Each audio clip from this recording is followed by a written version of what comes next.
Look at the size of that water glass that you're drinking. You know, there's no toilet breaks on this podcast.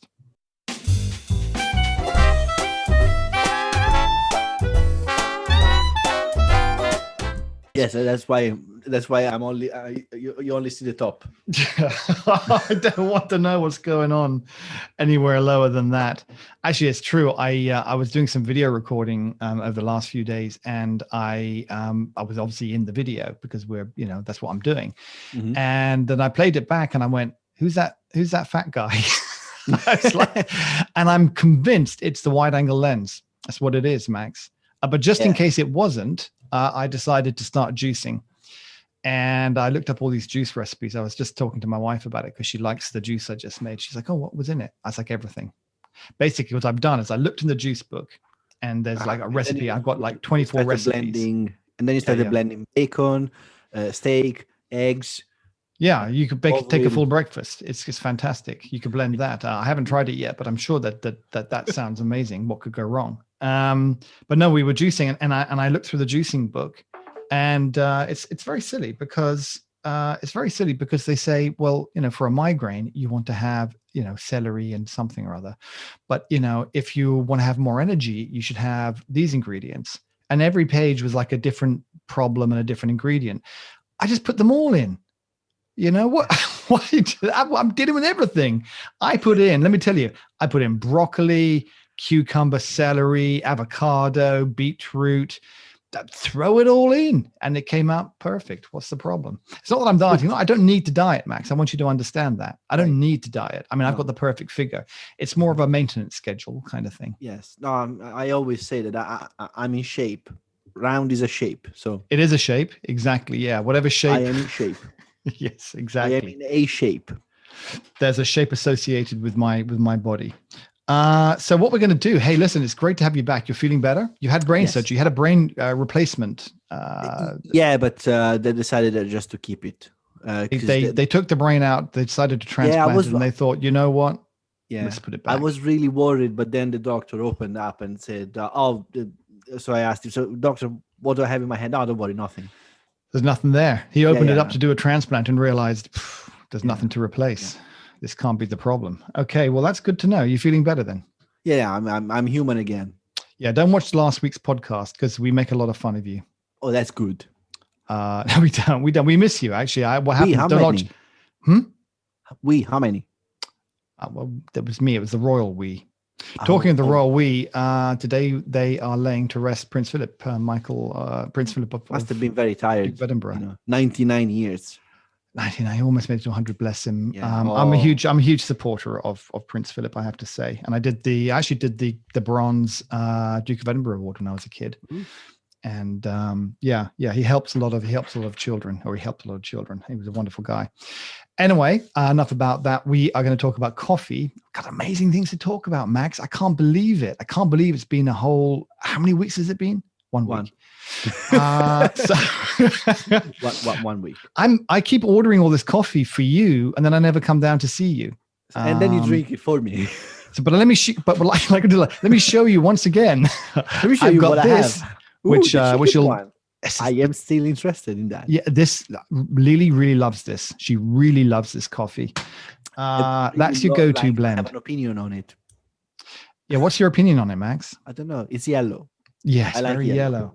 I think they should make more. And there's a chicken on it. I like the chicken on it. They've kind of they know what buttons to push, don't they? I know. Yeah, I like the chicken and I like yellow. Yeah. Then also, I need to pour it out into a bag for you. I've got a kilo of Solitude. Okay. From Carvetti. This is becoming one of my go-to espresso blends because it's a sort of a chocolatey espresso, very easy pour, very easy to make, but enough complexity in there to make it interesting and to know whether you're getting what you want out of it. It's actually we're going to be testing some machines. Oh yeah, I do this thing. I've just lined up. I have seen. I have to say something. I have seen your picture. Yeah. And it's my professional opinion as a doctor, because I am a doctor. Yeah. You have a problem. I know. You have a coffee machine problem. I know. No, I've got a coffee machines problem. That isn't even all of them, Max. That's just all the ones I can fit on the counter. What? So also on these beans. So what we're going to do? Sorry, on the solitude, the Carbetti solitude. He's not paying me for this, by the way. I'm just like It's it. not? I'm not getting sponsored or anything. Seriously, Gareth? Sorry. Pay him. Cough up. Cough up Pay the him. money. Pay me. So also, I've got this for you. Timber Town, seasonal espresso, Ethiopia, and oh dear. Yeah, you're gonna hate it, so that's why I can't wait to give it to you. Honey hazelnut chocolate. Oh, it sounds good. Oh wait, no, it's not the one. Sorry, yeah, you might like that one. That was to make up for this other one I've got for you. Hold on. I've got this one here. It's also from Outpost. Read that, baby. Read it and weep. Oh no, red bourbon. No. Oh my god. I already have a problem with it. I know. Why do it's they, like why?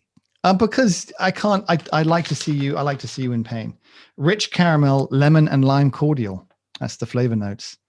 That's the face I wanted to see. You see, that's how I get the clicks. I'm going to make that my thumbnail. It's producer from, and also I didn't have these many wrinkles before starting this thing. It's an interesting flavor. You got to have variety. Variety, as they say, is the spice of life. Yeah, it's true. And actually, about that, I have a comment to make. Yeah. Make. Yeah, sake. Either. I'm not going to be picky. To sake. In the last 2 weeks, I have done 3 espresso. Is that all? You've been ill because you had a sore throat. It's not good to have on a sore throat. No, I just felt like having pour over. Oh, the pour overs. Oh, yeah. That's all right. You don't have to, come out on the podcast or anything. It's okay to do that. I'll find someone else. I think it's okay. I've got downstairs an AeroPress, a pour over. I've got a mocha pot. And I have to say, there's some morning, the only problem I get with, and I like ristrettos as well, and I'll do a double ristretto, but the only problem I get is that it goes very quickly. And if I'm having especially if I'm having a full English breakfast, and I got the toast and I got the eggs and I've got the bacon and, knocking back an espresso with it, it's like, I'm done. Whereas if you have the time to do that, what? All of that cooking, you don't work enough, Nick. Hey, I tell you what, I did 5 hours of Zoom calls yesterday.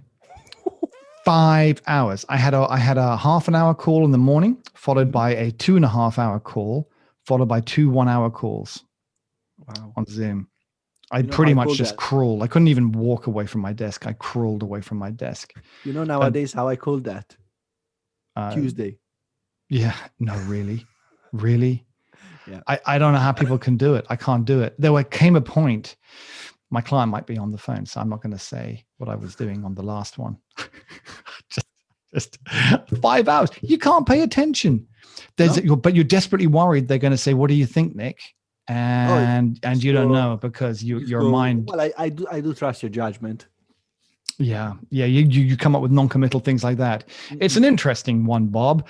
What do you think? Well, Nick, because everyone likes to talk about what they think. Anyway, so we've got all that coffee to try, which you can't try because you don't have it, because I'm going to give it to you soon, very soon, Max. I'll keep buying it. And then what's going to happen is one day a truck's going to come, like, how they deliver the gravel? They're just the back of the truck's going to lift up and it's going to bury your car in coffee beans. It's going to be my wife saying, Max, I think we have gravel coming or something. Yeah, we're just, what? Don't put it in the coffee machine. Just put it on the, put it in the drive. Yeah. Just mix it with some water and cement. Put a bit of concrete with that and just, put it in the drive. Mm-hmm. So we got that going on. Oh, also we got more coffee because I think you might have had this might have arrived for you. Mine arrived today. Did you get this? Is quite. And I say this now. Had some sort of disgusting thing poured over it, which is like I don't know, like melted ice cream or something. What? My box. Oh no! Really? Yeah, that's okay. The post office doesn't like you. What did you have? What have you said something to the postman recently? Have you filled out a complaint form? Because that's what they. You never complain to people though. You need their ongoing service. It's okay. Yeah. Well, hopefully inside the box is okay. We've got this is from Carvetti's, and again, can I just say I pay for this subscription. I don't get this for free. It's not a sponsor, doesn't pay me for it, but it's quite an interesting thing that he does. It's called the Roasters Table, which you can kind of see on the podcast video thing on the YouTube. It says on the bottom of every little packet, and you get a beans and a ground one. And what he does a video. So it's like a Patreon thing. You subscribe. I think it's like a $10 a month or something, depending on what package you buy. And what I like about it is it kind of he sends you these coffees, and then he does a video and tells you about them, but you have to cup them. And then you go in before you see the video, because the video comes later. You do the cupping, and then you sort of say, oh, I saw these or I tasted these differences, or this one tasted like this. And he's very nice because he doesn't tell you you're an idiot. Like, clearly I say things on there like, this reminds me of licking the bottom of a barn or something like that, which one of them did. And he says, that's really interesting, Nick. He doesn't say, he doesn't ban me from the group or anything. Yet. So we've got, but with this time he sent us a whole bag. I know. For a tenner. Why? Like, I got my money's worth, but What's in the bag? Oh, that's a good point. I assumed it was coffee because it's in a coffee bag, but it could just be rocks. It's coffee B. So this is the thing. He doesn't tell you what coffee. You can't look it up or anything. He just goes, each week you get like coffee A and coffee B. I think he meant coffee beans. No, he doesn't. He goes coffee A and coffee B every week. No, I think it's coffee beans. What? Oh, the B for the beans.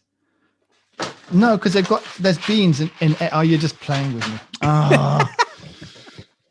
Thank you, seriously. That's the problem, Max. Anyway, so we've got a cupping score here. So you've got homework to do on this one. Actually, have to pay attention. That's the thing I do not like. Yeah, well, you don't have to do it. He doesn't chase you up and say, where is your homework this week? That's good, because I have people chasing me every day of the everything else. Well, it's not like you got anything to do, Max, apart from your job and the moving house and everything else. Who does that? Yeah. So the other thing, really huge news, which has come out already, even though I didn't quite mean it to actually yet, because we did an interview with the product designer for La Marzocco on the GB5 and Stefano. And I asked him. I always ask everybody when I do the interviews, how do I pronounce your name? And then I get it wrong anyway. and then you proceed to and then I proceed to say however I was going to say it in the first place. So how do you pronounce your name? Stefano. Okay, Francisco. They just go. They roll with it. They do. He was very nice. So I called him his wrong name. Polite people are. People can be very polite. They're very polite to me. The communications manager wrote to me afterwards and said some very nice things about the interview, because I sent it up, but what I did is I put it up on the YouTube in a private link. Is it a private link? No, an unpublished link. Unlisted. Thank you. So I put it on an unlisted and I sent it to them and I said, look, here's a video. Here's how it's looking. I'm going to publish this Sunday night.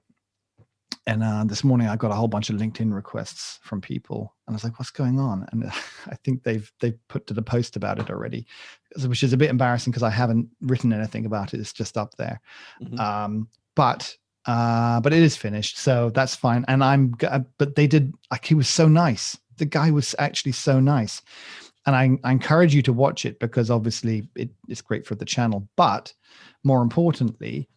This is, I think, one of the very rare times you get to listen and hear a product designer talk about how the whole design process works.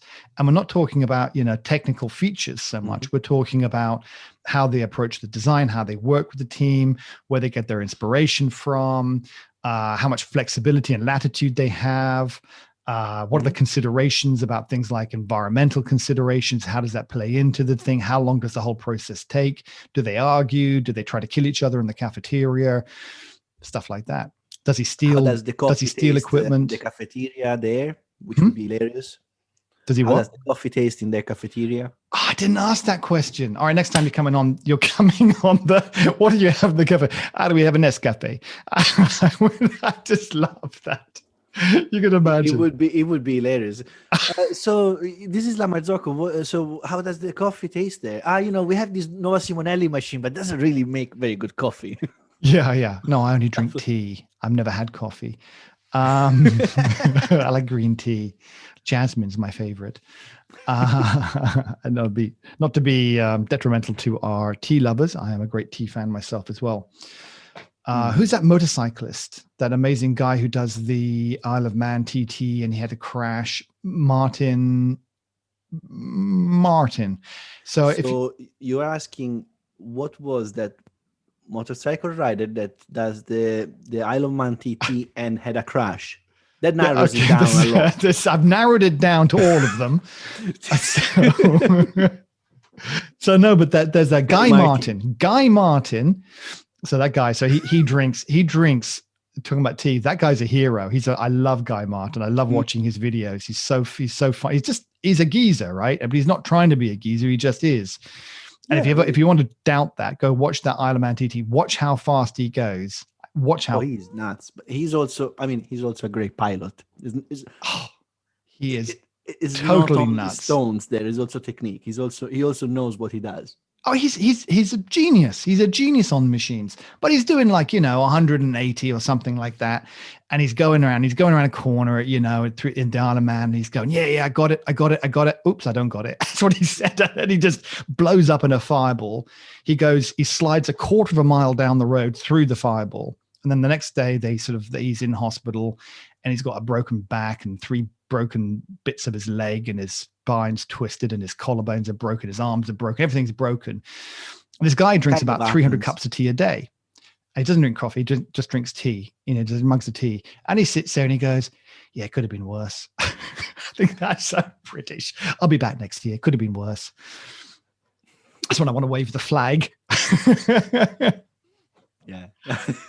So going back to, is it Stefano? Stefano. Yes. So we had what I'll do is I'll leave a link in this. I apologize for Nick Stefano. It's not really his fault. Yeah, you got the British guy, Stefano. You didn't get the Italian. Sorry. He's not mean. He's like that. Yeah. And he bless him, because I can imagine doing an interview in a foreign language as well.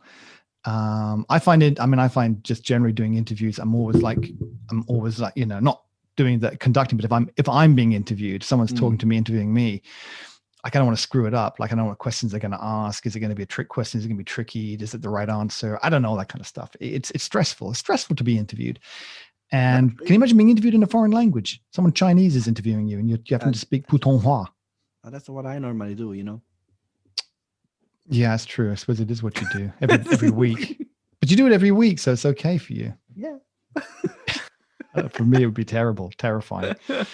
So he goes through. So we could talk about this, and one thing I wanted to touch on today is actually, the some of the things he brought up really made me think about the different approach you have to have from a commercial machine than you do for a home machine. And I think it's quite interesting to raise it as a subject, because that, again, not many people talk about it, right? So you don't really hear that talked about. So I fantasize. Are you going to say that what I was raving about for the whole length of our podcast series, I was right? Which rave are you talking about? Because there's been so many. Oh, I always say the same thing. Okay, but there's so many. That a cafe has different requirements than a home machine. Yeah. That's exactly right. So what I was basically going to do, Max, is just tell you that a cafe has different requirements than a home machine. I hope you agree with me with that statement. Yeah. So you could have ranted about anything. You could have started ranting about the saturated group heads. Or Oh, yeah. But actually, funny you should mention that. I knew it. Oh, God, he's off on one. No, I'm not. It's not a rant, I promise. A saturated group head makes a lot of sense in a cafe because temperature stability, but it doesn't make a lot of sense at home.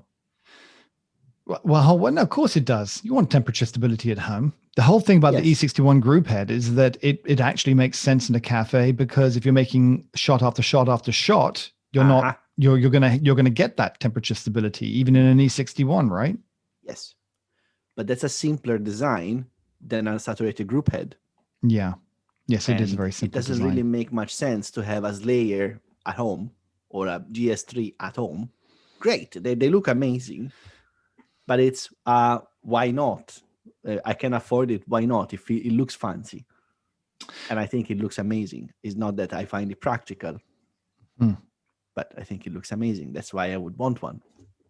Well, Stefano would love that you said that. And they have restrictions. I mean, this is one of the questions I had. In fact, between you and me, one of the questions that the question he said was the hardest question to answer was the one. You want to know what the hardest question to answer is, Max? Do you want to know? Please. The hardest question was when I asked him what when you've got all the history and the brand of La Marzocco, is that a constraint for you when you're designing something? Because if you were a brand new company, you could do anything. If you're La Marzocco, you've kind of got to go with the La Marzocco. And it is one of those. He said honestly, and he actually made a good answer on this. And it's a bit like, I suppose, it's a bit like thinking if you're going to work for Ferrari, you'd be so happy to work for into car design to work for Ferrari. But do not go to the boss of Ferrari with a great idea for a safe, boxy car, for a Volvo, because it's not going to suit the brand. So, of course, you have to suit the brand. You have to take into account the heritage and everything else. But the other thing is that if you do look back at those machines, and they're not alone in this, right? There's other companies that do a great job of this as well. But if you take a look back and you go back in time to the very early machines that they made, they still look good. Yeah. That's not easy to do. Yeah. And it's not a box. And it's not a box. Yeah. It's not a shiny box. Yeah. The other thing that was interesting that I hadn't really considered at all, this is so obvious when you say it, but when you've got a home machine, how do you put the home machine on your counter? You take the front of it. So if the front's facing you, you then put it on the counter and push it back. Yep. Right? That's pretty much, you can pretty much say that's the use case for all home machines. Yeah, and you're never going to see what's in the back. You're never going to see the back. While on the other hand... Whereas on the other hand, say it, Max, tell it, Max. The ones in the shops, the back is always looks amazing. I mean, the gadget that I refurbished, the back is a piece of art because you have the panels that are trapezoidal and you have the writing on the back. If you look, for example, at Faema E61, that's also amazing. The back looks amazing. You have the glass panel. It's a lovely machine, that actually. And the shape that covers the boiler, because that's what faces the customer. Most of the times, at least in Italy normally, and most of the times in bars and cafes, the coffee machine is facing the customer. So the back of the coffee machine is facing the customer. It sits between the barista and the customer. Yeah. Nowadays, they're doing something slightly different. They put the coffee machine on the back, on the far end of the bar table thing. Counter, yep. Counter. And the barista sits between the customer and the coffee machine, so that the customer can see how the barista works in the coffee machine, can see the coffee being made and being poured.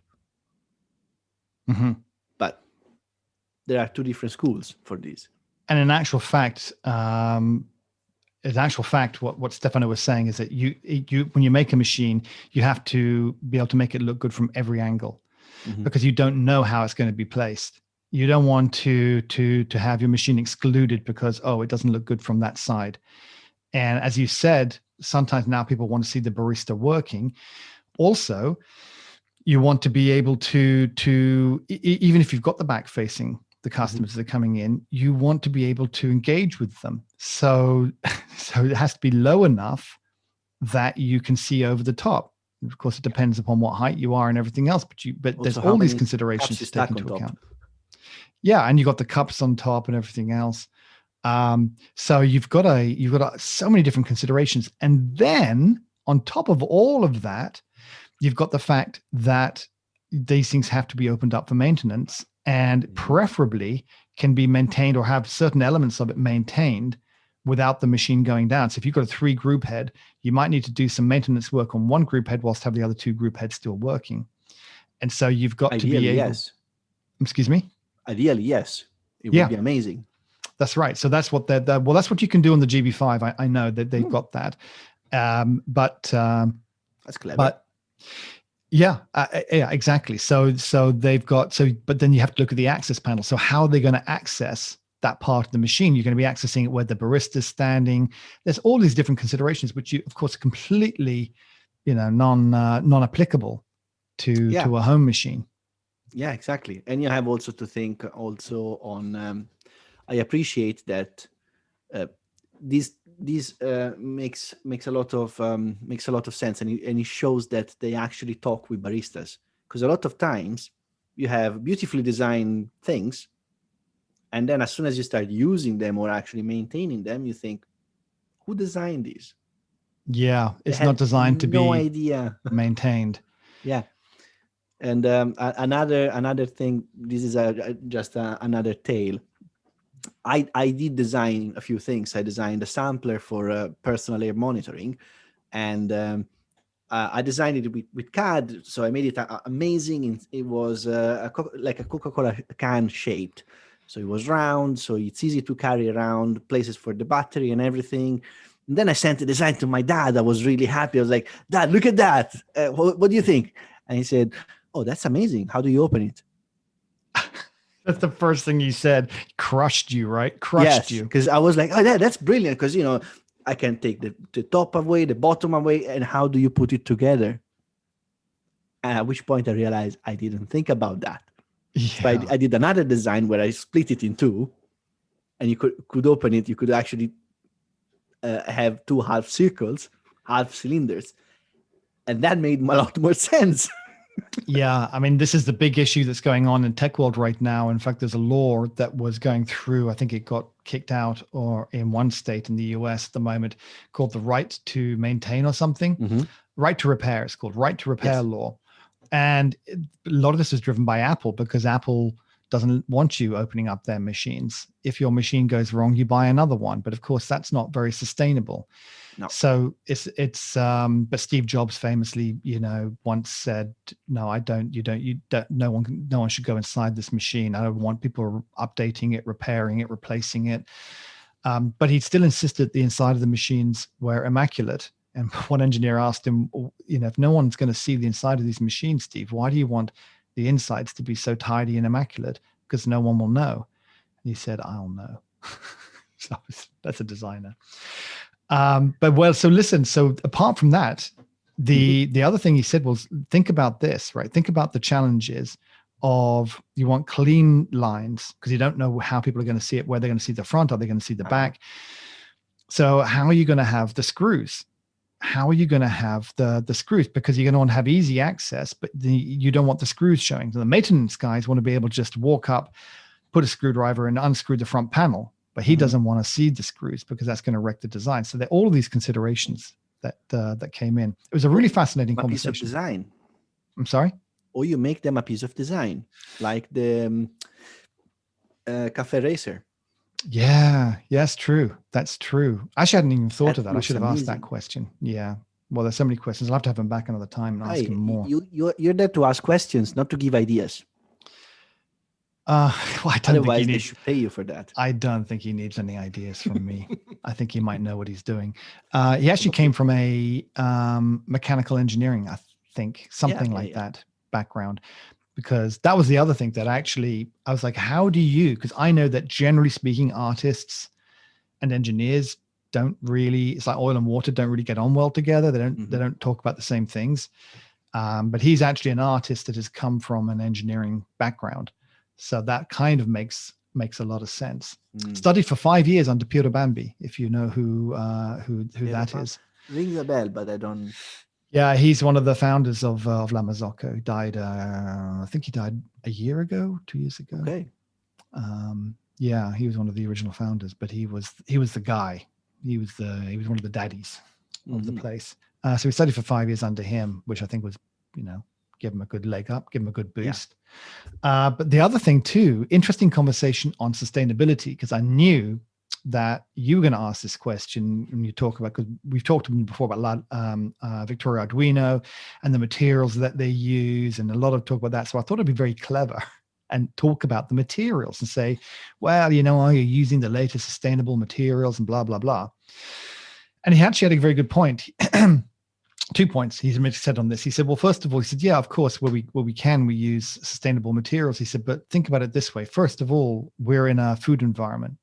So the best material is not at home, right? We're not talking about at home. We're talking about an environment where there's sticky fingers and food and all the rest of it. So he said, stainless steel is a proven material. So for that, and it's easy to clean and keep, and it's easy to, because it's easy to clean. Yeah, exactly. And then the second thing he said was he said that these machines are not meant to last for a couple of years. When we build this machine, we might use some heavy metal, some stainless steel or copper or whatever else. He said, but then you're not replacing it. Heavy metals, do you?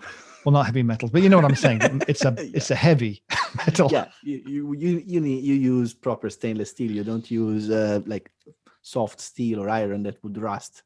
Yeah, exactly. Yeah. You don't use that horrible what's that? It's like a printed. What do you do when you print that metal? Not print it, stamped. Like that stamped cheap alloy stamped that they make the Breville Sage drip tray covers out of. It's the worst metal, and you touch it and you just feel ill just touching it. I don't know. Yeah. If you get a very, very look, everyone's had this problem, because they buy something and it says it's made out of metal, and then when you touch it, you think, oh no. It's got that lack of weight, and it's not going to last. That's what I'm talking about. So it doesn't use. That's what I meant by heavy. I meant quality. Yeah. And so that, yeah. So those machines last for 10 years or so. So you can talk about the recyclability of a metal, but you should also take into account how long that thing is going to last for, because even recycling costs money and costs energy. So it takes energy to recycle something. It's not like recycling's free. It's some magical turn it into another thing. First of all, somebody has to choose to recycle it. Then it actually has to be recycled and not just sent on a ship to China for someone else to do it. Exactly. And then thirdly, that recycling takes energy, which is produced from some coal-fired plant somewhere or something. So, the whole thing, has a cost to it. Yeah. And actually, you have to consider what you just described is the full lifespan environmental impact. I know. I'm finding out a lot about this right now. It's more complicated than most people give credit for. Yeah, and you have to consider that, for example, building a machine like that, you have to consider that, but that's not a sustainable material. But how long does it last? So if you make it like that and it lasts 30 years, in those 30 years that you haven't bought a new machine, but you've used the same one, you've actually abated the investment, the energy investment that you put at the beginning. Yeah. Obviously, you can't use heavy polluting materials. I mean, you can't use lead, but as long as they are sustainable in a fashion, yeah, absolutely. So it was a really interesting interview. I strongly suggest that you go and look at it and watch it and give it a thumbs up. What do they say on YouTube? I've got to get the whole YouTube things going, where we're going to have a subscribe, thumbs up, and push the bell. And I swear this right now. I make this pledge publicly on YouTube. I will never, ever, ever say smash that like button. And if I do, Max, you have a full authority to fine me something. I don't know, punish me in some way. I'll have to do something like sing or dance on the podcast or something like that. I will never say smash that like button, because that is the thing. Technically said it already twice now. No, I'm talking about from now on, I will never say that word. I know you're not allowed to trick me into saying it either. So that doesn't count. What do you mean? That's not the game. That's not the game we're going to play. Listen. Smash that button. Stop it. Next week, we have got, I'm going to talk about a couple of things actually. So I've got a Sage Barista Touch, which I've unpacked and I've been making coffee and movies with and things like that. So why? Because I got it for somebody and then I didn't give it to them. I kept it until I've done the tests and then I'm going to give it to them. Why? It has a purpose. It has a purpose. It's an expensive machine for the purpose it serves, but there's not many machines like it. So, but don't cheat. We're going to talk about it next week. And I know you're going to be the downer. You're going to be the bad guy. You're going to hate on it. You're going to hate on it. And that's totally fine. We totally expect that from you. But I am going to also present a case. Rightly so. Possibly, but I'm going to also present the case and play the devil's advocate. And I'm going to say where I think it has a purpose, because I think there is a purpose. I think it. Anyway, I'm going to talk about that next week. So I'm sure Breville has a purpose for it. Well, we've talked about this before. It's Breville McDuck, isn't it? Breville McDuck with his money bin, and he's got his big bin full of cash that he dives into every morning. And what it is this level, like the Scrooge McDuck. And he's got this big thing. He dives into his money pit every morning and swims. He does 20 laps of his money pit every morning. And the difficulty is if the money pit gets too low, he can hurt himself when he dives in. So he's got to keep that money pit topped up. Yeah. It's for safety reasons. Yeah. The trouble with the world, Max, is that everybody who's really, really rich who could afford to do that is too sensible. And they won't do it unless they're doing it in private. And we haven't. Maybe if we get to Jeff Bezos's pool party, he'd have a money pit. Who knows? People don't talk about it. I don't know. I would do that if I was a multi-gajillion billionaire. I'd be very vulgar about it. I'd have a money pit. Why not? What else am I going to do with my billions?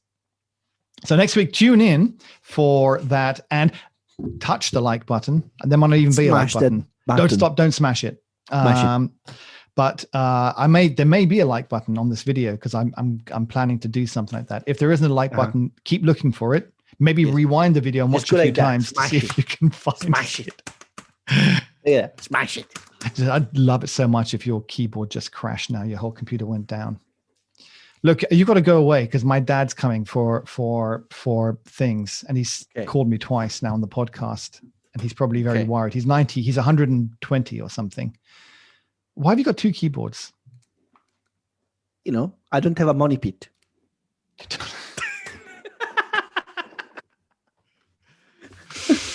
Max, it's so great to have you back, my friend. I felt, I don't know if you saw last week's. I know you probably didn't even watch last week's podcast, you bastard. I don't know. I was a little not so human. You're not so great. You're not so great. It was very, very weird without you. I kept talking to you. I actually had a dummy set up. I made a little Max dummy, but it kept falling off the chair and it didn't look like you very well. So, yeah. So it's good to have the real one back. I will see you next week. Thank you so much, my friend. And we're going to talk about your favorite machine next week, the Barista Touch from Breville Sage. And so we shall. And maybe even some coffee. We'll talk about some coffee beans. It's about time we did a few. We've had enough of them. Let's talk some bean talk. How's the rocket? Oh yeah, in a sentence, I'm loving it. I'm like that McDonald's. McDonald's are going to come on right here. They're going to censor the podcast. I'm loving it. That makes a lot of sense. But unlike the people who work at McDonald's who all had those badges that said I'm loving it and they all look miserable and suicidal, I am actually loving it. And we're going to do that another time. And I'm going to tell you why, because there are for reasons that I wasn't expecting. Ooh. Oh yeah, that's a little teaser there for you. Teaser. Enjoy the rest of the day, Max. Go mow your lawn. Bye.